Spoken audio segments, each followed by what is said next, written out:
kita kita perlu mengingat ya, sejarah panjang perjuangan negeri ini itu tidak bisa dilepaskan Iya. dari peranan kiai, ulama, dan santri, Mhm.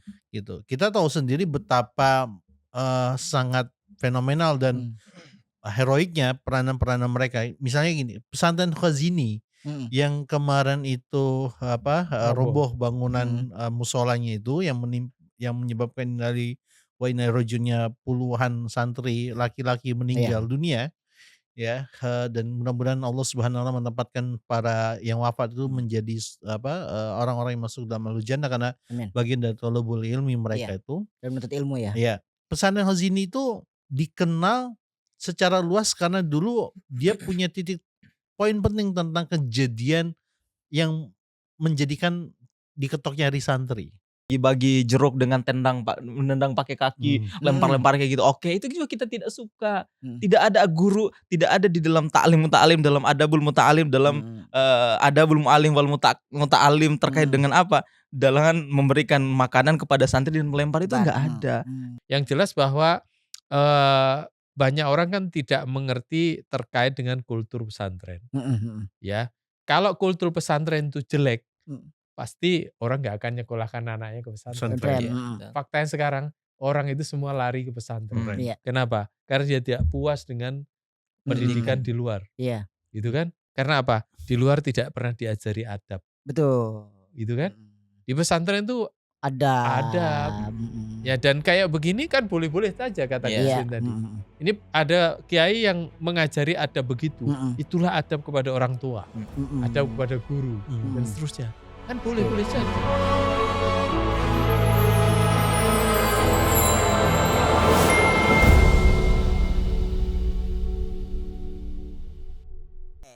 Assalamualaikum warahmatullahi wabarakatuh. Alhamdulillah berjumpa lagi bersama saya tentunya di Kejar Deadline. Dan alhamdulillah seperti minggu-minggu yang lalu, seperti hari-hari yang lalu, saya tidak sendiri, saya masih beramai-ramai, paket lengkap. Di sini ada Bro Guslin. Gimana Bro Guslin, sehat? Alhamdulillah. Assalamualaikum. Waalaikumsalam warahmatullahi wabarakatuh. Konten sebelumnya hitam, sekarang hitam-hitam. Masih hitam. Oh, masih hitam. Karena sekarang yang kita bahas itu sesuatu yang hitam. Ngeri ini. Sesuatu yang menyedihkan. Sesuatu yang menyedihkan. Kelam. Sedang berkabung. Iya. Saya suka salah ngomong terus. Berkabung dengan kondisi saat ini. Ini. Yang sebenarnya itu kasus yang memang kita jadi perhatian khusus. Oh, itu nanti kita bahas. Iya. Oke. Dan bukan aja ada Bro Gusin, tapi juga ada Bro Awal. Nah, ini udah mencerminkan nih. harus ala nyantri. Harus ditata. Oke, coba. Karena santri itu kekerannya banyak. Oke. Salah sedikit berkata itu nanti dibilang menistakan agama. Gitu. Inilah. Salah berbuat sedikit disangka tidak sesuai dengan ajaran gurunya. Memang ini harus agak sendiko dulu. Siap Gus Awal. Gus Awal, kan Gus Awal, bukan Bro Awal, Gus Awal. Dan selain itu juga panggilnya sekarang bukan Bro, bukan Gus. Akhi. Oh, Akhi. Santri kan? Akhi. Dan juga kita ditemani oleh Mas Muji. Assalamualaikum. Waalaikumsalam warahmatullahi wabarakatuh. Nah, ini wali. Wali murid, wali santri. Wali santri, luar biasa. Ya memang sesuai dengan apa penampilan dari Bro Awal ini, memang kita akan membahas terkait tentang santri, pesantren, ya kan, kiai, ulama dan sebagainya. Nah, memang beberapa minggu yang lalu kita tentu teman-teman semua tahu pemberitaan ada narasi yang seruan untuk memboikot salah satu TV swasta nasional. Ya, nah itu terkait tentang ada hubungannya dengan pesantren, kiai, ulama dan santri tentunya. Nah, seperti awal, seperti biasa. Akhi Awal yang mengawali dari pembahasan kita kali ini. Monggo silakan. Ini kudu sopan ini kita. Harus ditata. Ya, harus ditata. Mannernya harus manner santri. Ya. Jadi sebagaimana lama ini. Udah biasa aja. Ya. Jadi gini teman-teman semuanya ya, para pemirsa semuanya, kita bahas tentang memang menurut saya ini bukan di akhir ya. Peristiwa ini bukan di akhir, sebenarnya dari rentetan-rentetan peristiwa yang pada akhirnya justru menurut saya akan menimbulkan efek buruk ke depannya gitu. Pertama, kita masih teringat betul terkait dengan case Gus-Gusan ya. Oh iya, Gus-Gusan kemudian ada antara Balawi dan bukan Balawi gitu ya. Keturunan Nabi atau tidak, bukan keturunan Nabi. Masalah gitu. nasab ya. Masalah nasab. Kemudian terkait dengan bangunan roboh ya di pesantren Khazini di Sidoarjo gitu, yang itu mengindikasikan perlu ada penataan pesantren-pesantren juga di Indonesia yang mungkin tidak sesuai dengan kadar bangunan segala macamnya gitu, pondasi bangunannya. Dan yang terakhir tentang kalau tadi itu masih wilayah di tidak sampai ke dalam santri ya, pesantrennya. Dan sekarang masuk ke dalam pesantren, kehidupan pesantren. Sehingga ada tayangan yang menurut kita kurang etik untuk dibahasakan gitu. Kalau bahasa saya gini ya, memang ada 1-2 pesantren yang begitu gitu ya, yang tidak meletakkan posisi taklimnya, tidak meletakkan adab guru ke murid dan murid ke guru yang baik. Tapi bukan berarti semua pesantren begitu. Itu yang perlu dipahami oleh teman-teman semuanya gitu. Jangan mengeneral, pesantren itu seperti itu tidak. Demikian juga meskipun mungkin ada. Bahkan kalau kita lihat ada salah satu influencer Guru Gembul tuh komentar yang agak cukup banyak tentang kejadian-kejadian tadi. Bahkan beliau nyinggung tentang ada guru atau kiainya yang mencabuli muridnya, ada pembulian di pesantren segala macam. Tapi menurut saya angka ini tidak separah angka pendidikan sekuler. Yang jauh lebih banyak sebenarnya tidak diangkat saja karena memang identifikasinya kan ke agama. Justru dampaknya menurut saya ketika isu-isu ini diangkat itu adalah kita itu masa depan masyarakat kita, masa depan anak-anak bangsa ini akan dijauhkan dengan agama. Jadi agama itu seperti alergen, seperti alergi. Sehingga pada akhirnya jangan masuk ini nanti kamu diapa-apain, jangan masuk pesantren ini nanti ini gitu. Apalagi kan kita tahu, kita melihat media itu satu sisi bisa jadi menguntungkan, tapi satu sisi bisa merugikan. Jadi apa yang terjadi pada hari ini, dinamika kehidupan pesantren kita itu tidak sedemikian cerita yang ada, tapi juga bukan berarti kita pukul rata hal-hal yang tadi ya gitu. Banyak juga pesantren menurut saya masih belajar adab gitu, masih mengutamakan bagaimana pola pendidikan di dalam Islam seperti apa. Dan yang jelas adalah gini teman-teman semuanya, kejadian-kejadian kita perlu mengingat ya, sejarah panjang perjuangan negeri ini itu tidak bisa dilepaskan dari peranan kiai, ulama dan santri gitu. Kita tahu sendiri betapa sangat fenomenal dan heroiknya peranan-peranan mereka. Misalnya gini, pesantren Khazini yang kemarin itu roboh bangunan musolanya itu yang menyebabkan dari Wainai puluhan santri laki-laki meninggal dunia. Ya, dan mudah-mudahan Allah Subhanahu wa taala menempatkan para yang wafat itu menjadi orang-orang yang masuk dalam al-jannah karena bagian dari thalabul ilmi mereka itu. Dan menuntut ilmu ya. Iya. Pesantren Khazini itu dikenal secara luas karena dulu dia punya titik poin penting tentang kejadian yang menjadikan diketoknya hari santri. Apa itu resolusi jihad gitu yang dibangun oleh Kiai Haji Hasyim Asy'ari. Karena dulu ketika perlawanan kepada Hindia Belanda kepada Belanda waktu itu, bukan Hindia Belanda, di Oktober 45 masyarakat Surabaya dan sekitarnya berkumpul. Untuk persiapan habis resolusi jihad itu kumpulnya di Khazini tadi. Nah, itu yang membuat Khazini itu punya sejarah panjang yang perlu kita perhatikan juga gitu. Nah, yang itu menjadi titik poinnya. Dan bila perlu kita mendorong sebenarnya anak-anak kita, generasi-generasi kita, ayo jadilah santri. Kalaupun tidak bisa mensantrenkan anak-anaknya di pesantren, maka jadilah santri TPA dan santri guru-guru ngaji. sepanjang hayatnya, supaya kita mengenal Islam itu tidak sekedar baca Iqra dan Quran saja, tapi mengenal isi dan menyampaikan apa yang ada di dalam Quran. Gitu. Itulah sebenarnya kita ini sebenarnya selamanya menjadi santri. Harusnya seperti itu. Harusnya seperti itu. Jadi memang pergolakan atau pemberitaan itu sekarang kan mengarah kepada sesuatu hal yang seakan-akan menjauhkan anak-anak kita ke pesantren gitu ya, seakan-akan seperti itu. Dan kita bagaimana Bro Guslin terkait tentang perkembangan pemberitaan terkait tentang pesantren ini? Iya, bismillah terkait dengan tabang guru itu. Iya. Saya lagi ngeliatin aja, iya bener kayaknya ini pembahasannya kayak pas buat beliau itu. Kan Ustaz kan biasanya pakai kacamata gitu. Baca kitab sih. Iya. Masya Allah. Emang kita lengkap nih, versi lengkap nih.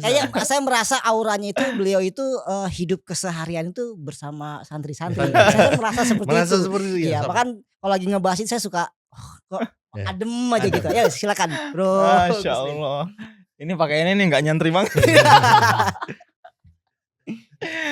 Iya, yang pertama terkait dengan kasus pondok yang disoroti, kita sebenarnya harus fair menilai. Kita itu harus fair menilai.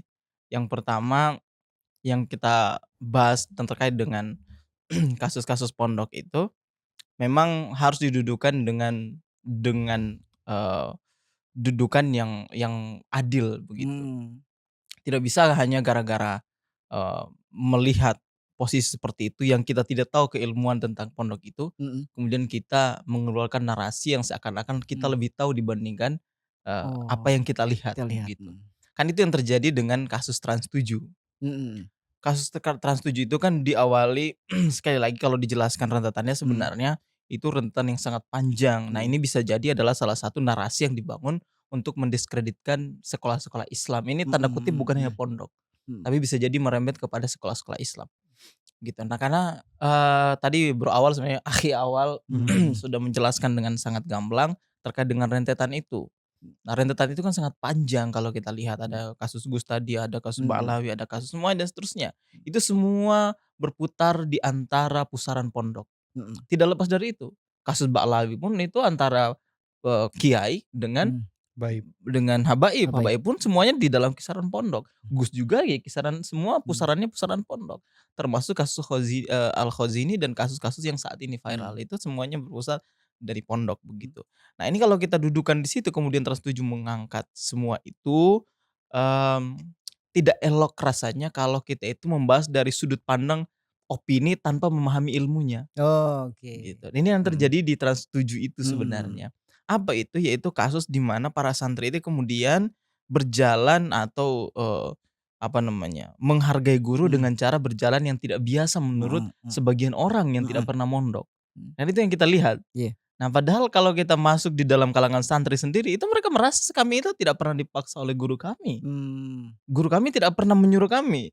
Contoh ada di sini kameramen ini alumni santri kami. Santri itu. Iya santri. Luar biasa. Itu paham betul tuh. Kenapa santri-santri itu harus berjalan seperti itu. Itu bukan disuruh sama kiai. Kalian harus kayak gitu. Enggak.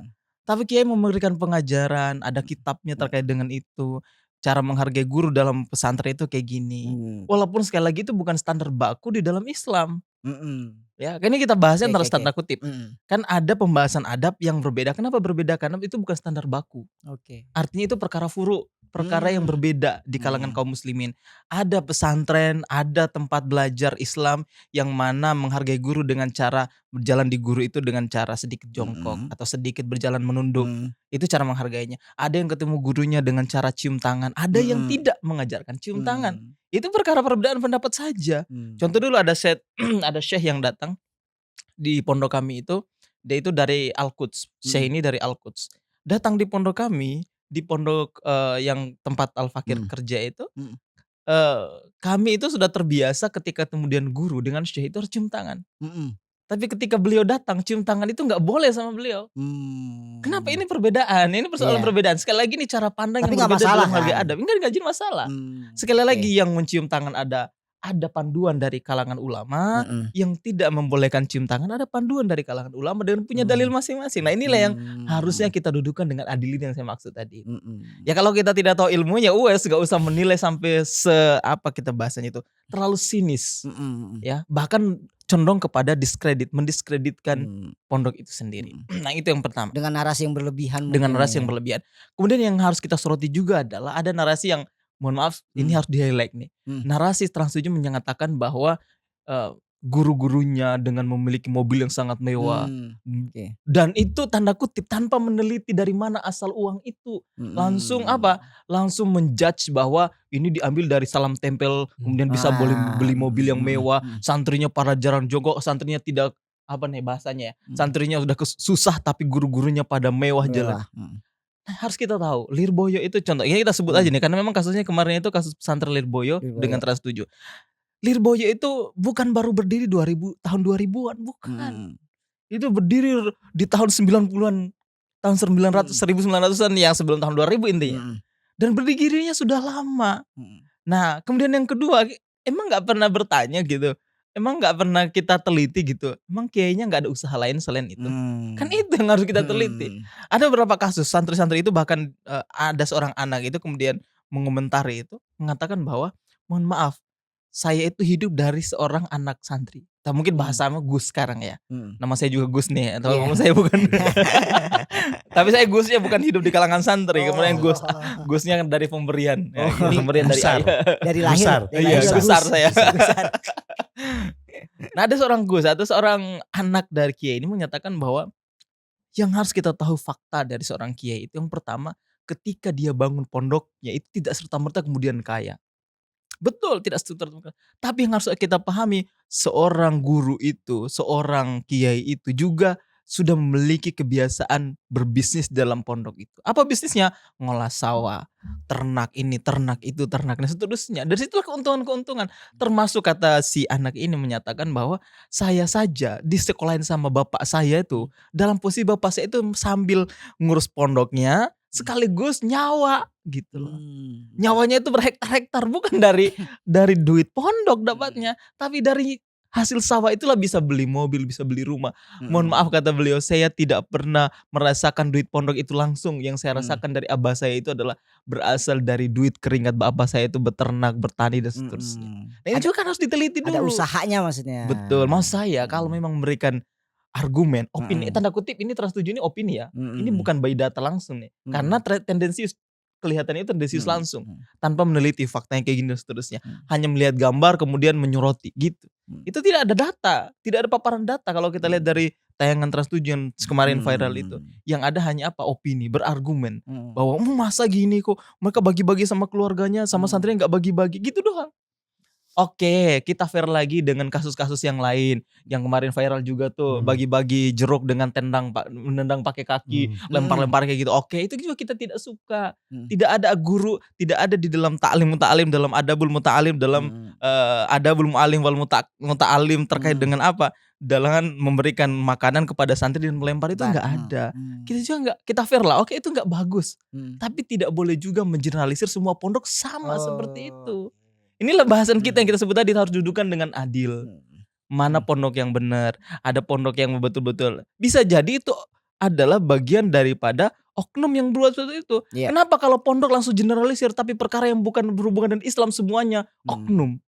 Itu harus kita dudukan lagi tuh. Ya kan? Kenapa kalau sudah berbau Islam semuanya sama? Tapi kalau berbau di luar Islam mengatakan mohon maaf itu oknum. Kenapa tidak didudukan sama? Maksudnya gitu loh. Ada kenapa apa kalau ini, persoalan gitu kan? santri itu kan ini oknum pondok melakukan seperti ini. Oke lah, itu kita terima karena memang tidak semua pondok juga bersih. Namanya juga manusia kan, tidak serta-merta jadi santri dia akan bebas dari dosa. Enggak juga gitu. Tidak serta-merta jadi kiai dia akan bebas dari kesalahan, enggak juga gitu. Oke, kita fair. Tapi oke lah, dudukanlah dengan fair tadi. Kalau bahas pondok, oke, oknum. Kalau bahas ini oknum, oke kita fair. Begitupun yang lain, kan seperti itu. Kejahatan-kejahatan tadi juga tidak semua pondok melakukan kejahatan itu. Nah inilah yang kita katakan dudukanlah dengan adil.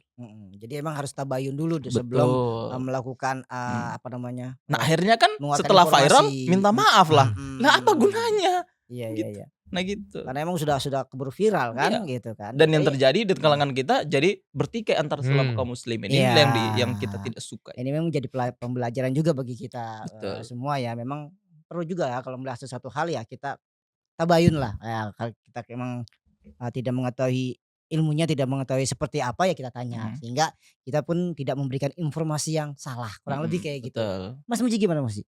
Mengingat rentetan peristiwa. Tadi menarik juga sebenarnya Mas Muji. Kata Bro Guslin itu ya kan, kalau misalnya yang di luar Islam oknum. Nah, pas Islam kok bisa semuanya gitu. Itu tidak bisa pungkiri sebenarnya. Kenapa? Karena kalau kita lihat media massa itu memang posisinya ada di kalau ini yang dinilai kan Islam.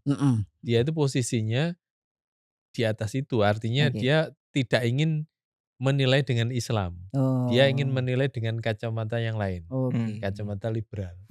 Gitu. Karena itu wajar aja tadi kalau Guslin bilang ini kok kayak begini, iya kalau kacamata liberal ya salah lah. Pesantren itu nggak ada yang benar. Gitu. Iya kan? Pakai kacamatanya begitu. Makanya media-media itu pasti punya agenda. Ya kan agenda-agendanya itu kalau orang Islam itu pasti nanti akan di press gitu, di press gitu. Pernah nggak kita perhatikan dulu? Kalau terorisme itu langsung dicari dia dari pesantren. Iya. Iya kan? Iya. Dari pesantren ini ke pesantren ini. Langsung gitu. Langsung dicari-cari.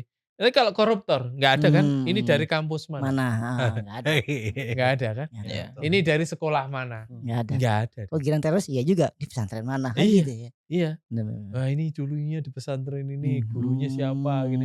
Kan begitu. Kitab-kitabnya ini. Nah, kita mau dibaca apa? Giliran para koruptor nggak ada itu. Ini dari universitas mana ini? Wah ini kalau universitas mana sekarang numpuk semua itu. Iya, Iya kan? Banyak juga ya. Iya gitu. Contoh kasus kemarin yang palsu itu kan bahaya juga tuh. Aduh, lari ke situ lagi. Astaga. Panjang. Gitu. Gak pernah itu kan gitu. Jadi memang pencitraburukan Islam itu memang salah satunya melalui opini. Opini itu. Nah, karena itu tadi saya sepakat sama Bro Awal itu. Ini nggak berdiri sendiri. Kan urut gitu loh. Apalagi menjelang hari santri. Kayak struktural banget ya. Iya. Ya, habis Pahlawi, ya kan? Gus-gusan dulu. Gus-gusan. Gus-gusan. Gak lama. Habis itu Pahlawi. Terus kemarin Kosini itu lagi ini. Terus terakhir kok Lirboyo.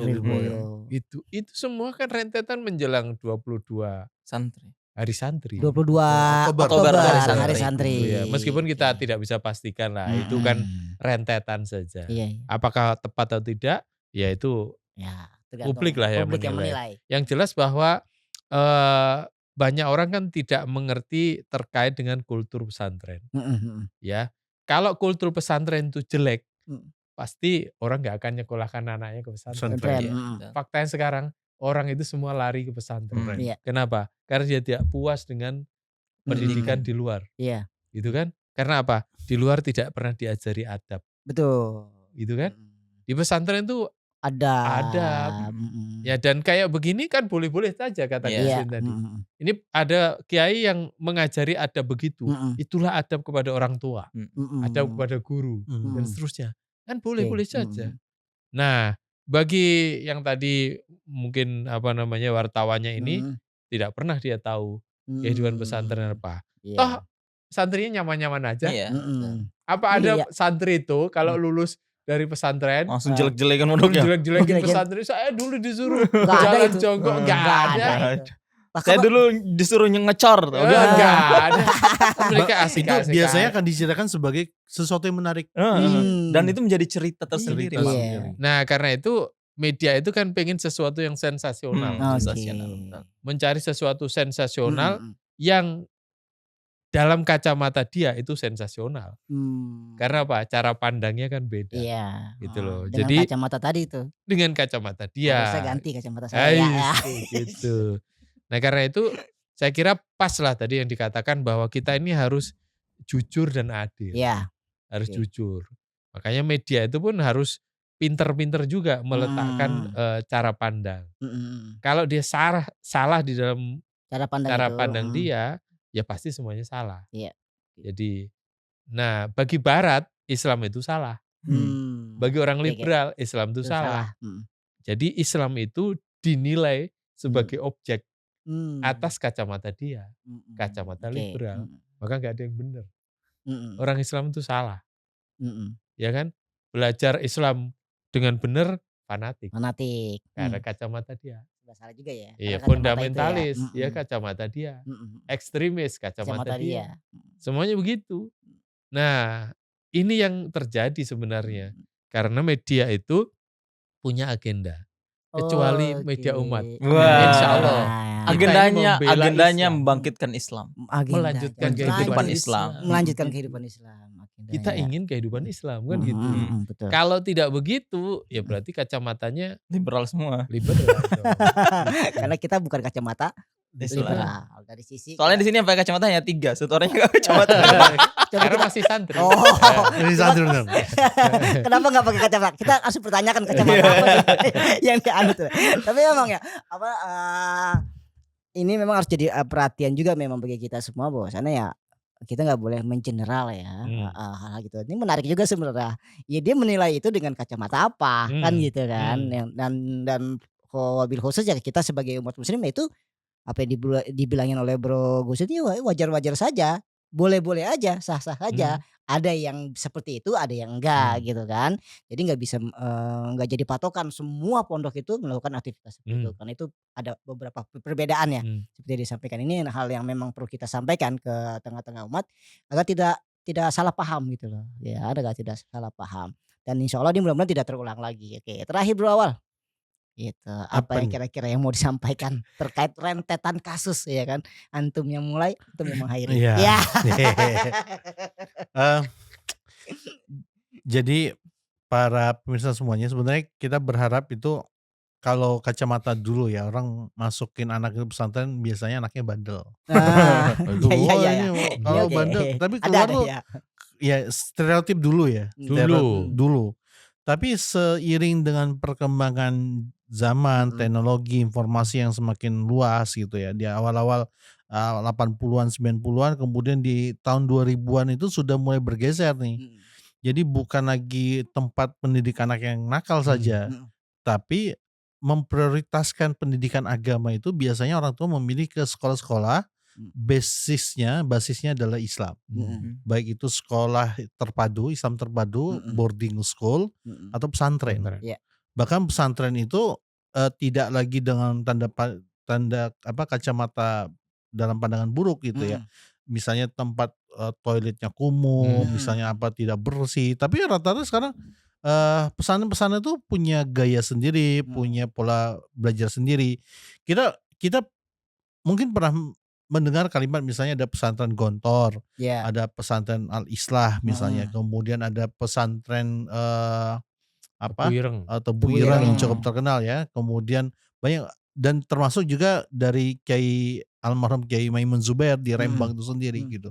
Jadi banyak pesantren-pesantren yang justru menurut kita itu melahirkan bukan santri saja, tapi mereka berfungsi sebagai bagian anak bangsa, bagian dari generasi Islam yang dia akan berperan bagi perbaikan umat.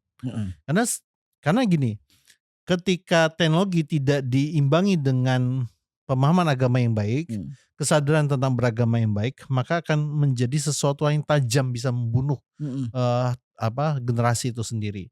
Tapi ketika kondisi hari ini kemudian anak-anak itu dipahami mana yang benar, mana yang salah, mana yang hak, mana yang batil, mana yang halal, mana yang haram, mana yang berkah, mana yang tidak, semuanya didasarkan kepada Quran dan Sunnah, itu tidak bisa dilepaskan dari gelar santri. Ya, jadi menurut saya teman-teman semuanya yang wajib untuk belajar Islam itu bukan saja pesantren, anak-anak santri yang ada di pesantren. Tapi juga kita juga nih yang di luar yang sudah jadi yang di luar pesantren itu juga wajib untuk mencari guru dan tidak sekedar itu saja, beramal, beradab, kemudian menyebarkan dakwah Islam. Itu menjadi komponen penting bagi kehidupan berbangsa dan bernegara ini. Karena kita berharap agar bangsa dan negara ini kalau mau lurus, mau aman, mau nyaman, mau berkah, tolobul ilminya harus diamalkan gitu. Nah, kita mendorong pesan-pesan yang tadi dan Gus-Gus seluruh Indonesia, kiai-kiai seluruh Indonesia, siap, para habaib dan siap. habaib di Indonesia gitu ya. Ustazah dan ustadznya itu berperan penting, bukan sekedar pengajaran saja, tapi ikut serta membangun kesadaran umat untuk back to Islam. Ya. Jadi emang peran penting ulama, para ustadz, para habaib, para gus ya, dan santri Ini tentunya. peran gus. Siap. Ini sangat penting. Wabil khusus ketika kalau di negeri kita ya kan menjelang kemerdekaan kan, mempertahankan negeri ini mencapai kemerdekaan, itu kan peran ulama, peran santri, ya kan, peran gus-gus, ya peran para ustadz itu sangat berperan. Sampai saat ini pun apa yang disampaikan oleh Bro Awal perannya sangat penting gitu ya. Terakhir Bro Gusdin sebelum saya ke Mas Muji. Iya. Kalau kita menelisik sejarah kan bahwa spirit Islam dalam perjuangan kemerdekaan kita ini tidak lepas dari peran daripada santri gitu, dan juga para ulama. Andai kalau kita mau andai dulu misalnya negeri kita ini tidak memiliki semangat jihad yang kuat, bisa jadi kita bisa menyatakan bahwa negara kita saat ini masih dalam posisi terjajah dalam tanda kutip secara fisik. Bisa jadi. Kenapa? Kalau kita lihat sejarah, tidak ada yang paling mengorbankan jiwanya kecuali dari kalangan kaum muslimin itu sendiri. Ini kita tidak menafikan sekali lagi di luar muslim, tetapi yang paling banyak, kita sebutnya paling banyak. Nah, dan itu juga yang menyemangati para pahlawan kita ini mendekati 10 November nanti itu. Kalau kita baca sejarah kepahlawanan di negara kita ini, hampir semua itu dikarenakan semangat jihad. Itu bukan karena semangat lain, semua semangat jihad. Bahkan hatta berdirinya beberapa pondok itu dilatar belakangi oleh karena semangat jihad membangkitkan kembali Islam atau melanjutkan Islam. Contoh, Gontor berdiri 1925 itu karena didasari runtuhnya kekhilafahan 1924 kalau kita baca di dalam manuskripnya Gontor itu. Nah, itu semua kan bisa kita lihat dari situ. Artinya memang semangat itu lahir dari sini. Kemudian yang kedua adalah kalau kita bahas tentang pendidikan, sebenarnya yang paling utama dari setiap pendidikan itu adalah pembentukan karakter. Jadi itu fungsi pendidikan tertinggi itu adalah membentuk karakter itu. Dan kita tidak bisa menafikan bahwa di dalam pondok yang berbasis Islam, karakter Islam yang paling kuat itu ada di situ. Tidak bisa kita temukan di dalam pondok, ada di dalam sekolah-sekolah yang basisnya itu sekolah umum. Kita tidak bisa berharap dalam membentuk karakter Islami di sekolah umum. Iya, itu cuma berapa jam doang. Kenapa? Itu udah kita pernah bahas sebenarnya tentang kelemahan pendidikan kita itu. Apa? Karena kita tidak pernah belajar Islam secara penuh di dalam sekolah umum. Ya, sementara di dalam Islam terpadu, dalam boarding school, di dalam pesantren itu diajarkan full satu hari itu tentang Islam. Dan itulah pembentukan karakter Islam yang nantinya akan bersaksi Islamia. Santri-santri atau murid-muridnya itu akan melahirkan murid atau orang-orang yang memiliki kepribadian Islam, yang dia itu memiliki karakter dengan nafsiyah Islam yang kuat, pemikiran yang kuat, dan lahirlah tuh saksi Islamia yang kuat begitu. Dan ini yang diinginkan. Dan sekali lagi tidak bisa dinafikan di pondok itu bisa didapatkan hal itu. Walaupun saat ini tidak semua pondok melakukan secara penuh tentang itu. Contoh, pemikiran Islam itu belum sepenuhnya pondok-pondok itu mengaplikasikan pemikiran Islam di dalamnya. Tapi setidaknya satu poin dari saksiyah Islamiyah itu telah didapatkan itu nafsiyah Islamiyahnya itu terbentuk di situ. Satu yang itu. Yang dua yang itu. Yang ketiga adalah kita juga tidak bisa memungkiri bahwa rusaknya generasi kita saat ini itu menjadikan alternatif terbaik untuk sekolah anak-anak kita itu tidak lain adalah sekolah yang berbasis Islam ya. Salah satunya adalah pesantren dan sekolah Islam terpadu dan juga sekolah-sekolah yang berbasis boarding school. Itu tidak bisa dinafikan karena kalau kita lihat semua di kalangan remaja kita itu semuanya hampir semua. Sekali lagi tidak generalisir. Itu banyaknya itu sudah rusak. Kalau kita lihat ngeri banget. Ngeri banget. Kalau kita bisa seperti itu, kenapa yang dikejar di kalangan sekolah-sekolah yang selain Islam itu banyakannya, tidak semua juga sekali lagi, banyaknya itu mengejar sisi akademis doang. Tidak lebih dari itu. Yang dikedepankan adalah akademiknya bagus, sehingga melupakan sekali lagi pendidikan karakter berbasis Islam tadi itu. Nah, ini yang kita dapatkan di situ. Dan bagaimana mungkin kita bisa membangkitkan Islam dengan posisi karakter Islam itu tidak terdapat pada generasi kita. Maka dari itu sebenarnya pesantren ini dan sekolah-sekolah Islam itu menjadi alternatif terbaik untuk menjadikan generasi kita itu generasi yang memperjuangkan syariat Islam dan membangkitkan kembali Islam itu. Iya. Mungkin Oke gitu. oke, ya ini memang, banyak pelajaran-pelajaran penting yang diambil di pondok itu ya, pada masa belajar ya, anak-anak kita ya kan yang menjadi santri di sana ya. Ya memang sih, dalam hal ini kita lagi tidak membandingkan ya sama sekolah di luar pondok dan sekolah di pondok pesantren, tetapi ya nggak bisa dibohongin juga Mas Muji dan teman-teman ya memang di dalam pondok itu agamanya lebih banyak, Iya. lebih kental. Ya bahkan di salah satu di pondok di antaranya ini ada yang balance gitu maksudnya, Iya. yang ilmu agamanya kuat dan ilmu sainsnya kuat di dalam satu pondok itu, ya kan. Tapi ya saya mau nggak mau harus mengatakan bahwasannya memang peran pondok pesantren itu lebih unggul dibandingkan dengan sekolah-sekolah di luar pesantren. Saya lagi nggak membandingkan, tetapi emang itu faktanya. Mas Muji terakhir. Ya bagaimanapun sekarang ini kan anginnya ya. Angin ke mana? Ke barat atau timur? Anginnya tuh ke timur. Angin masyarakat ini kan ke Islam. Sekarang ini kan. Nah bagaimana ada upaya untuk mencegah angin ini ke arah Islam. Dan itu dilakukan. Berbagai cara. Berbagai cara. Ada moderasi beragama, ada macam-macam. Nah ini yang ada di media massa ini kan salah satu saja. Ya salah satu memperburuk citra umat Islam dulu. Citra umat Islam tidak hanya umat Islamnya, lembaganya ini yang diserang, pesantrennya. Ya kalau kemarin orangnya, personalnya, Habib, ya, Balawi sama bukan, Gus dan seterusnya. Nah sekarang lembaganya itu diserang juga gitu. Untuk apa? Untuk itu tadi upaya mencitraburukkan Islam itu sendiri gitu. Dan ini dilakukan saya kira sudah sangat sistematis. Tinggal yang berperan siapa dan oleh siapa gitu ya. Sekarang muncul lagi misalnya ada yang namanya kurikulum cinta. Saya baru dengar itu. Mungkin kita nanti bahas kurikulum cinta. Kurikulum cinta. Kayak seru nih bahas. Jadi membahas segala sesuatu dengan itu cinta. Dengan cinta. Jadi Islam nggak perlu lagi, tapi dengan cinta. Gitu. Dan itu diungkapkan oleh petinggi negara. Sekarang jadi program nasional di mana-mana. Next kita bahas itu. Next kita bahas. Bahasa apa cintanya apa kurikulumnya? Itu itu dia. Aduh. Jadi upaya untuk menggeser ya, menggeser konsentrasi umat dari Islam agar dia tidak terlalu dalam, itu sedang terjadi. Dan ini harus diwaspadai.